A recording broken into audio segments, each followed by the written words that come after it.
So once again, the false preachers are everywhere. This is the latter days. They're everywhere. They are the majority. The true Christians are the few. The few. The ones on the narrow way, the few. This is the majority, the broad way. This is what comes out of his mouth is feel-good gospel, and that's what the majority preach. That's the broad way, the feel-good. He preaches the feel-good gospel. Now in this video, what the guy's trying to do is explain himself, explain away himself for what he said to Dr. White, which is that Romans 8 and Romans up until somewhere after chapter 8 is about just the Jews, but admitted that what's there applies to him, and from what I know, he's not a Jew. So he just refuted himself right off the bat. So what I'm going to answer is, who are the Jews? And what's in Romans 8? Is it just Jews, and who are they? But let me say something before I get to that. What he says in this video is that, and what he was accused of is teaching something new. And so he's saying, well, I got other people that preach that too. Okay, well, let me say something. My old pastor used to say, if it's new, it's not true. And if it's true, it's not new.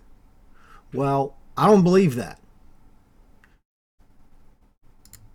I believe that it's definitely possible and is the case that Christians from, or what you call Christian history, the preachers and teachers in Christian history, since the last apostle died, missed things and preached falsely, or just missed them for whatever reason. So, like baptism, I think Christianity has missed baptism. They started messing it up very soon after the last apostle died. We don't dip people in water in my church. They messed it up. And all of Christianity, I think, has messed it up. I'm not going to get it. It's probably the subject I've studied the most, is baptism. And I think all of Christianity has pretty much missed it. Now, I don't know of everyone in Christian history. Maybe there were people that preach stuff that it's not written about or is very obscure. But I think all of Christianity basically has messed up baptism and crackers and grape juice. Christ did not institute a new ritual. I think Christians messed it up and missed it. The Christians in the New Testament were having what's called an agape feast. They were feeding their poor. Jesus did not institute a new ritual. Again, another subject I'm not getting into, but I think they missed it. Just because it's new doesn't mean it's not true. Aletheia. Aletheia means not hid. I don't think it wasn't hid. It's in the Bible. You have to get it out. And that's where you get it from, is the Bible, not Christian history. And Adam didn't have a free will, and the Calvinists just hate me when I say that, because they go to the Westminster Confession, because they're Calvinists, is what they go by. No, Adam didn't have a free will. And I don't know if that's new or not, but I don't believe that either. So just because it might be new doesn't mean it's not true. So let's just get that out of the way. So is Romans 8, or the first whatever books of Romans, about just the Jews? Even though he said it applied to himself, so right, he just refuted himself. Now, it is typically Romans, first of all, Romans. So the New Testament, so the Bible is like divided up. It has an order to it. The Old Testament has an order, 539, 539. Those books are like first 5 books, then 3, then 9, and they relate. And then the New Testament is like the 4 Gospels, the proclamation. My old pastor used to call it the proclamation. And then you have the book of Acts, which is the manifestation, the church, the Gentile church, I guess you could say, comes about. And then you have all the books up until Jude, which they call explanation.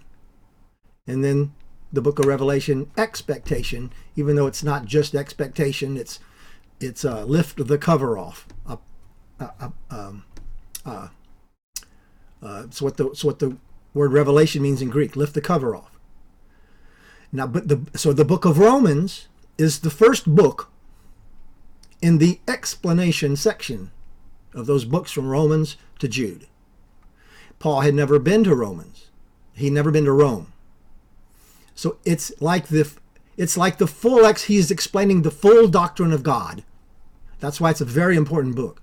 Extremely important. Because it's the whole enchilada, as my old pastor used to say. It's the whole explanation of the doctrine of God.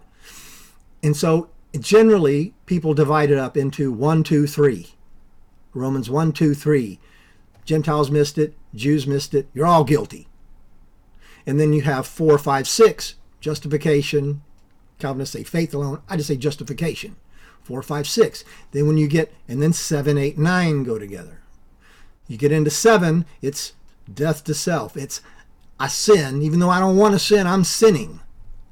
And then off of that, you go into chapter 8, which is where it ends up in predestination. I'm going to show you in chapter 8, just review it real quick, that the sentence where he gets to 29, for whom he did foreknow, he did predestinate to conform to the icon of Christ, that is the ending of the sentence that started back like in verse 15.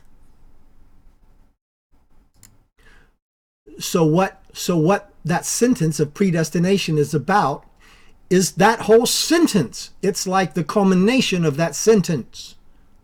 I'm going to show you that. And then as he culminates that or ends that with predestination, and he mentions, Jews and Gentiles right after that. Then he goes into 9 because, hey, when he's saying, hey, all this death to self, and that's what it is. Again, the Bible's death to self. Romans 8 is death to self. All this death to self, this conforming, this groaning, this moaning, this new creature, it's all predestined. This pain on you is predestined. And so Romans 9 goes right into that by Paul saying, hey, I'm not lying. Sometimes I wish I was put off from this. Paul isn't saying I wish I was in hell for my brothers. He's not saying that. I wish all this predestination, this pain, this suffering for preaching the gospel was put away from me. And then he goes into then answering what he just said. In Romans 9, he's answering what he just said in Romans 8, that it's all the will of God. So you got 1, 2, 3, 4, 5, 6, and then 7, 8, and 9 are like a go together. Sir, I'm sorry, man. You don't have a clue, man. You just don't have a clue. I'm sorry. I'm not saying that to be mean. You're a fairly young guy. You don't know no gray in your beard unless you're coloring it. No wrinkles. No sagging. It takes a long time, man. It takes a long time for God to beat the sin out of you and for you to realize that God's beating the sin out of you if you're a child of God. And that's what Romans 8 is, God beating the sin out of you. It's death to self. It's generally what the whole Bible's about, especially Romans 8, because it's the whole doctrine of God. Paul's explaining the doctrine of God, not to just Jews. Well, that's silly. That's idiotic, man. It's idiotic. That's your personal opinion. So right off the bat, and I'm going to try to do this quickly because I just don't have much time. But I think I can do it quickly. So right off the bat, there's therefore. What's the therefore? It's back to Romans 7. I'm doing that which I don't want to do. But but justification. Now there is therefore no condemnation in Christ. Those who walk after the flesh, those who do, not choose to by their free will, but the Spirit. For the Spirit is life, Zoe, in Christ. Jesus has made us free from the law of sin and death. So all that stuff you're doing that you don't want to do, you're justified. But why is that happening and what's the purpose of it is what he's going on to say. Death to self. For the law of the Spirit is life, made us free in Jesus Christ. For what the law could not do, and that was weak. Therefore the flesh God sending his own Son in the likeness of sinful flesh and sin condemned us, you're justified, that righteous of the law might be fulfilled in us, who walk not after the flesh, but after the Spirit, who do not choose by their free will. For they that are after the flesh do the mind of the things of the flesh, but they are of the Spirit of the things, not the ones who choose to by their free will, the ones that do. For my carnal mind, my flesh mind is death, but the Spirit mind is life. Inner man, outer man, death to self. The flesh mind, he's going to say that again. He's going to keep saying it. Flesh mind is death. Your flesh mind is death, but the Spirit mind, the inner man of Christ who lives on you, sits on the heart, is peace. Eirene means that, and peace is back. That's born again. It's back to the way you were, like when you were a baby. Not going to go into it. Because, I like to read it in Greek because it's real clear. Because the thinking mind of the flesh is an enemy to God and cannot submit itself to the law of God. It doesn't have the power. So it's not you choose to be in the flesh. The thinking mind, it's not carnal. It's the word thinking mind. Phroneo. Phronoma. The thinking mind of the flesh is an enemy of God. It doesn't have the ability. That's why you need the inner man to beat it out of you. That's what this is about. It's just a whole thing. And that's not just Jews, sir. That is not just Jews. But it is just Jews. Because who are the Jews? The circumcised of the heart. So if you want to say it's about Jews, I would agree with you if you define which Jew you're talking about. The circumcised of the heart Jew, which is what we all are. All God's children are. Not everybody on the planet. Now let's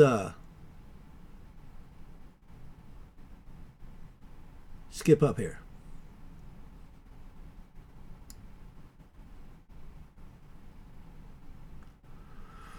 Alrighty. Now let's skip up here. Here is where the sentence begins for, you can see it if you go backwards.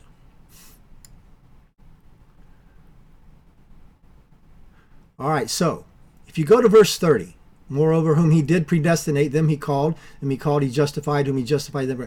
Moreover. Now you see here, there is a conjunction. Now, if you ever watch Sesame Street, you know what a conjunction is. It combines clauses and phrases into one sentence. They're called in Greek like subjunctive sentence, subjunctive, coordinating conjunctions. Some say there's two types of conjunction. Nonetheless, it's a conjunction. So for, you see the conjunctions. And likewise, that's a conjunction, but for. And you go all the way back, and for, because, for. It goes all the way back to verse 16. This is the sentence. All the way down to 30. That's one sentence. That's one big, long sentence. The Spirit itself bears witness to the Spirit that we are children of God. And the children then heirs, heirs to God and joint heirs to Christ, if we suffer with him, that we may be also glorified together. Death to self. These are not just Jews, man. For I reckon that the sufferings of this present time are not worthy to be compared with the glory that shall be revealed in us. For, conjunction, the earnest expectation of the creature waiteth for the manifestation of the sons of God. Conjunction, for the death to self. For the creature was made subject to vanity, not willingly, but by reason who made him subject. God is making you subject to this vanity, to this suffering. Death to self. Is that not clear? Because the creatures itself also being delivered from the bondage of the corruption. These are the children of God being delivered.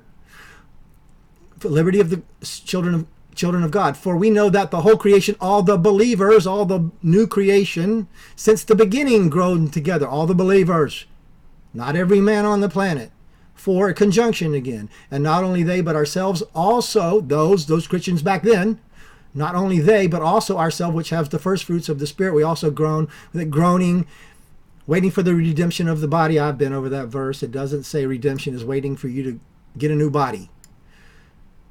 But conjunction.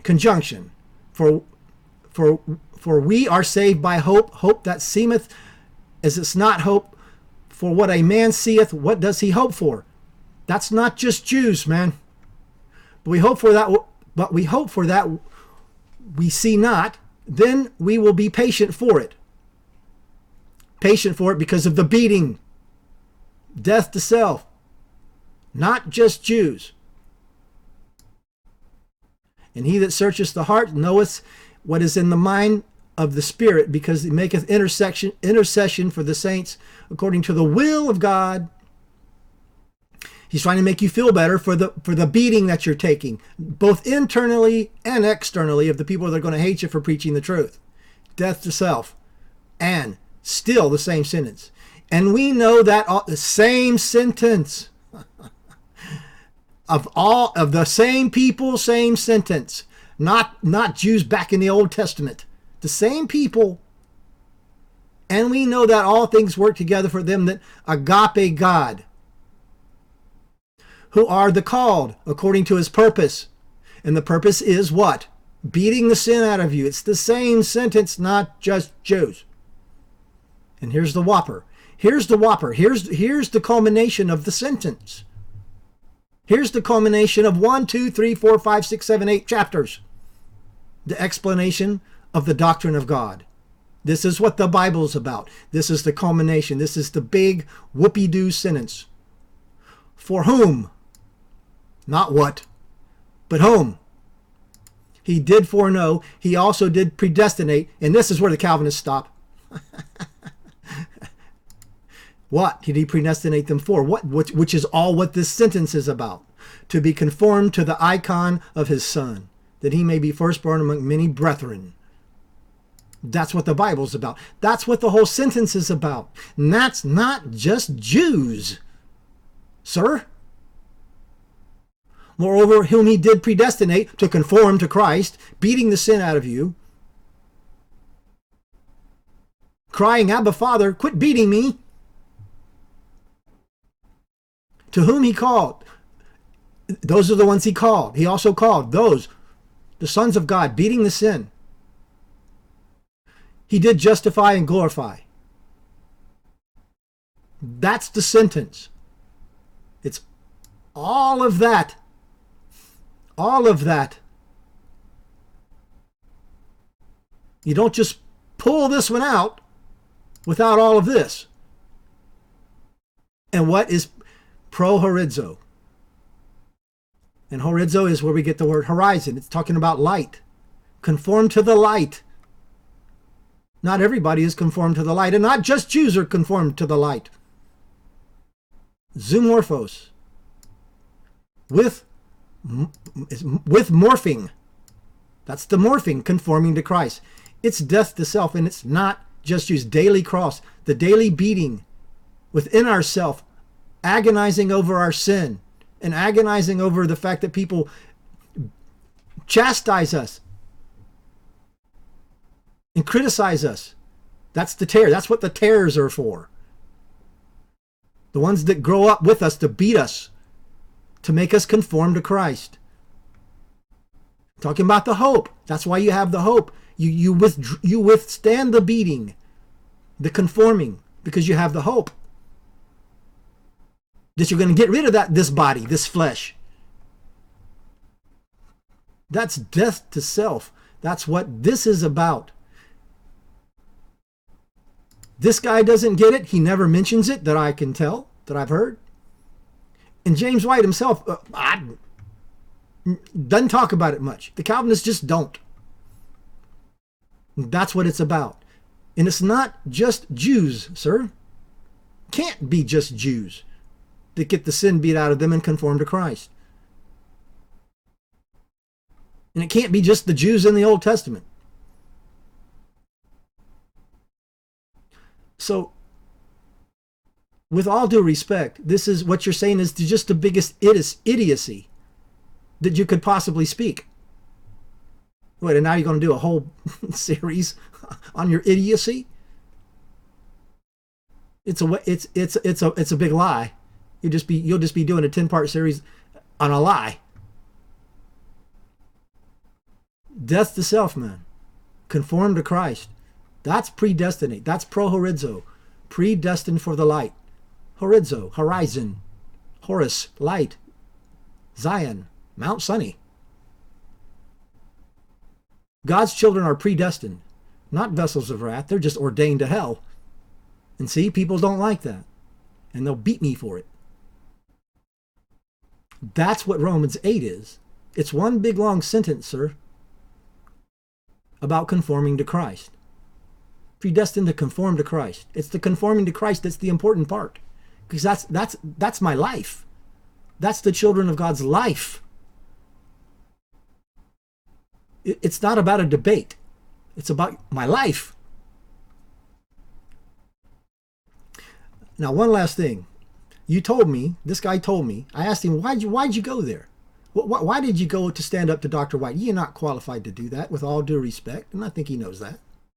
Well, his answer was, quote, above all, I wanted to be an example of a good Christian.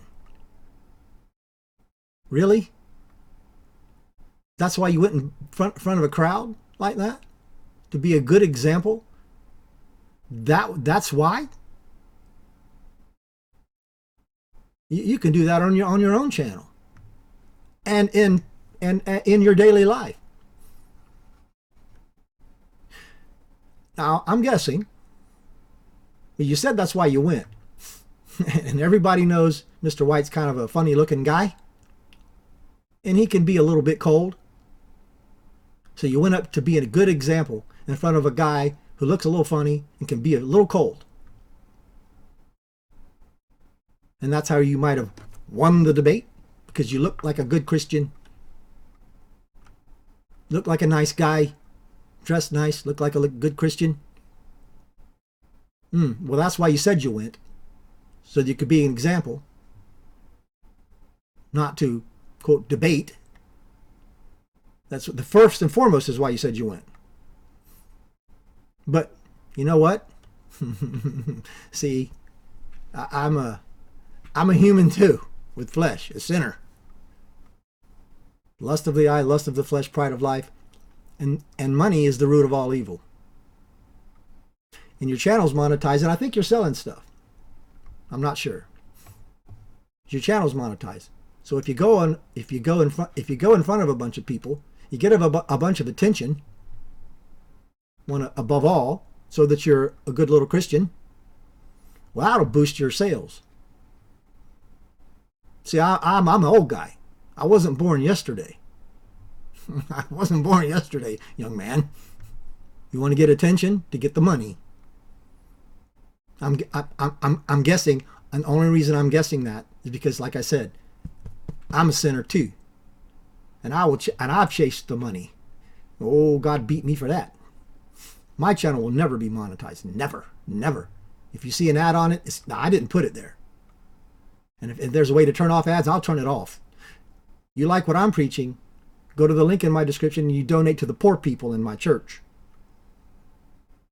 That's my treasure that I would lay up. So, young man, my word to you is death to self. That's what the Bible's about, and that's what Romans 8 is about. And that's not just Jews, sir. That's only children of God. Only children of God. He chastens those whom he loved first and loves back. And he chastens them because they're his children. He doesn't chasten the bastard children. Romans 8 is death to self for the children of God. Not just Jews, but who are the Jews? The circumcised of the heart. The spiritual Israel. The circumcised of the heart. That's the Jews. That's the real Jews.